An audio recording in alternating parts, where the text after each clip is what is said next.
Σου έμειναν λίγα ζυμαρικά, λαχανικά, αυγά και φυσικά τυριά στο ψυγείο? Έλα να φτιάξουμε μαζί την πιο ωραία και διαφορετική φριτάτα που έχεις φτιάξει ποτέ. Ξεκινάμε με λαχανικά. Κίτρινη, κόκκινη, πράσινη πιπεριά, κρεμμύδι και σκόρδο. Θέλω να είναι καλά ψιλοκομμένα και κατευθείαν μέσα στο τηγάνι.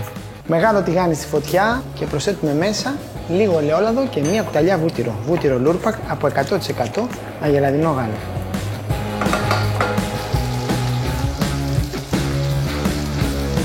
Κατευθείαν μέσα στο τηγάνι. Θα προσθέσουμε μέσα λίγο αλάτι, λίγο φρεσκοτριμμένο πιπέρι και θα τα αφήσουμε λίγο να μαραθούν. Όσο πιπεριές μαραίνονται, σε ένα μπολ προσθέτουμε 2 γεμάτες κουταλιές φρέσκο τυρί κρέμα της Σάρλα, 100 ml κρέμα γάλακτος της Σάρλα, 8 αυγά,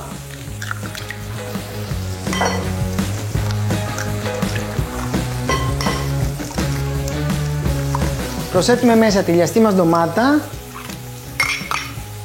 και 50 γραμμάρια πάστα γκρατινάρ της Σάρλα.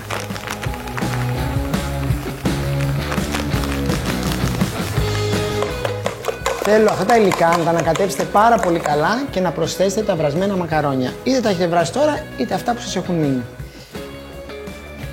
Συνεχίζουμε το ανακάτεμα και προσθέτουμε μέσα στο τηγάνι.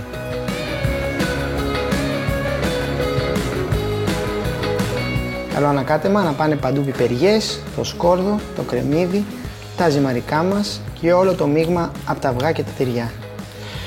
Μόλις ανακατέψω καλά, ανάβω το μάτι μου και απλά φτιάχνω μια διαφορετική και πιστέψτε με πολύ νόστιμη φριτάτα. Η φριτάτα μου είναι έτοιμη.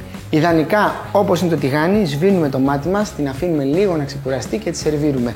Αν θέλετε, μπορείτε να την αναποδογυρίσετε σε ένα ωραίο στρογγυλό ξύλο κοπής. Πάμε να το κάνουμε παρέα. Φύγαμε. 1, 2, 3. Wow! Λοιπόν, από πάνω θα βάλουμε λίγο φρέσκο τυρί κρέμα, βασιλικό και στη μέση του τραπεζιού.